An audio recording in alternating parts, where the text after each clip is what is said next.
আসসালামু আলাইকুম, welcome to সুবানাস diary. তো আজ বিকাল বিকাল চা খেতে খুব ইচ্ছা করছিল, সেই জন্য যেই ভাবা সেই কাজ, ফ্রিজ থেকে চটপট করে 1 বোতল দুধ বের করে আমি ভিজিয়ে নিই। আর এই দুধটাকে আমি এখন জাল করে নেব। জাল করে নিয়ে আমি দুধটা ঘন করে নেব। আমি এই 1 বোতল দুধ দিয়ে 2 কাপ চা বানাবো।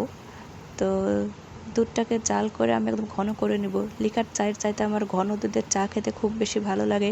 আর দুধটাকে যদি বেশিভাবে জাল দেওয়া হয়, অনেকক্ষণ ধরে বলক দিয়ে জাল দেওয়া হয়, তাহলে দুধটা অনেক ঘন হয়ে যায়। তো আমি এখানে লিকার বানিয়ে নিয়েছি।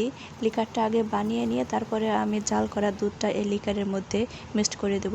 কারণ দুধ আর চা যদি একসঙ্গে বানানো হয় তাহলে এই দুধের স্বাদটা পাওয়া যায় না, সেই জন্য আমি লিকার চাটা আগে বানিয়ে নিই। তারপরে এই লিকারের সঙ্গে পরে আমি দুধটা অ্যাড করি, তাহলে দুধের উপরের স্বাদটা পাওয়া যায়।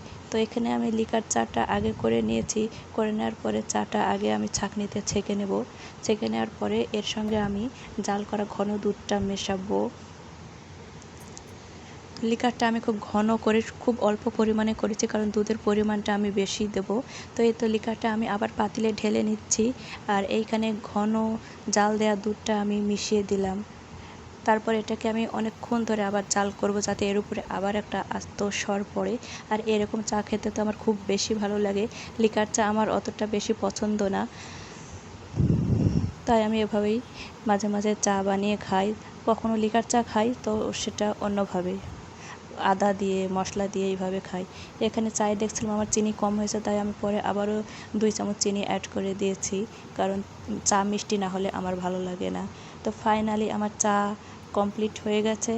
এখন আমি চাটা কাপে ঢেলে নিচ্ছি। আর এরকম চা যদি প্রতিদিন বিকালে পাওয়া যায় তো বিকালটা তো একদম জমেই যায়। আর এর সঙ্গে বিস্কিট, আর তো কথাই নেই। তো এই ছিল আমার আজকের চায়ের রেসিপি। সবাইকে আমার চায়ের শুভেচ্ছা জানাই। সবাই আপনারা সুবানাস ডায়েরিকে ফলো দিয়ে পাশে থাকবেন, সুবানাকে ভালোবাসবেন, আমাদের জন্য দোয়া করবেন, আর পেজটা ফলো দিয়ে পাশেই থাকবেন। ধন্যবাদ। আসসালামু আলাইকুম।